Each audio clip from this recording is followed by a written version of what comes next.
മാസം വരുമ്പോഴേ വർഷക്കാലത്ത് 15 യൂണിറ്റ് പിടിക്കണ്ട.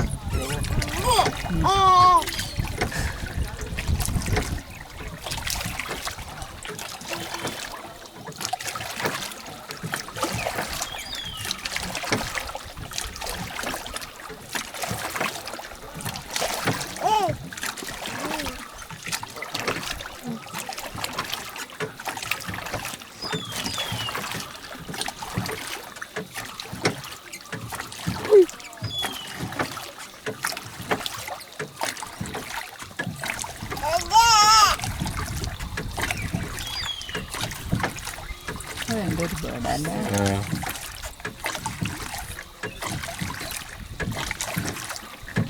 കറുത്ത കൊക്ക്.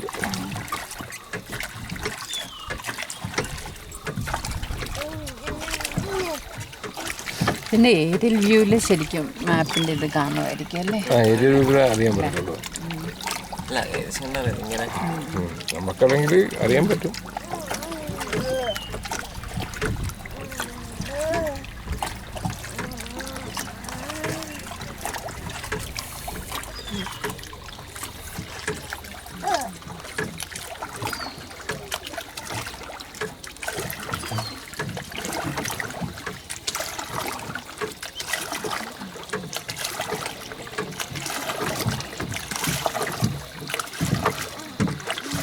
ഇതിലും പൊങ്ങോ വെള്ളം?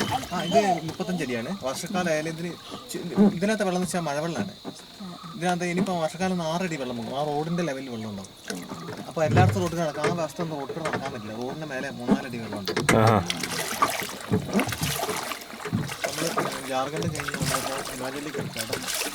ഹിമാചൽ പ്രദേശിലേക്ക് എവിടെയും വരുന്നത് എത്ര എന്തിനാണ്?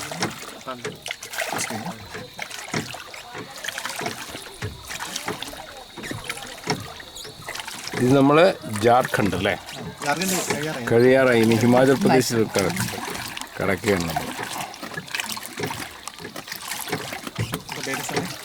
എൻ്റെ പേര് ഹരി. ആർക്കിടെക്റ്റാണ്.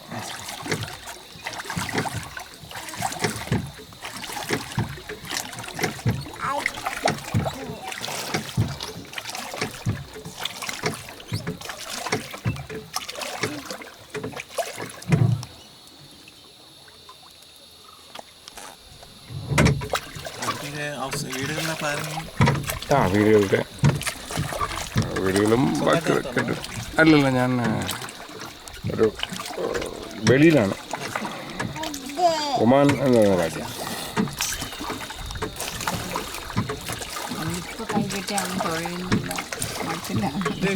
ശുദ്ധജല തടാകം. കാരണം ഇതിന് ചുറ്റും മനുഷ്യവാസം ഇല്ല. അതുപോലെ തന്നെ കൃഷിയുടെ കീടനാശിനി കലർന്ന ജലവും അതുപോലെ അശുദ്ധജലവും വരുന്നില്ല. ശരി. അത്ര ശുദ്ധമാണ്. യാതൊരുവിധ ഇല്ല. വാട്ടർ അതോറിറ്റി എല്ലാ മാസവും പരിശോധിക്കുന്നതാണ്. ആണല്ലേ? കുടിക്കാൻ വരെ യോഗ്യമാണ് പ്രവർത്തിച്ചിട്ട്. ഈ തടാകം സ്വാതന്ത്ര്യത്തിന് മുമ്പ് 100 വർഷം ഒരു ബ്രിട്ടീഷുകാരുടെ കുടുംബത്തിന്റെ കയ്യിലാണ് ഈ തടാകത്തിന് ചുറ്റുമുള്ള സ്ഥലമൊക്കെ അവരുടെ സ്വന്തമായിരുന്നു. അത് ശരി. അവരുടെ സമയത്ത് ഇതിനായിട്ട് മണ്ണിന്റെ റോഡ് ഉണ്ടായിരുന്നു വേണ്ടി. അതുപോലെ തന്നെ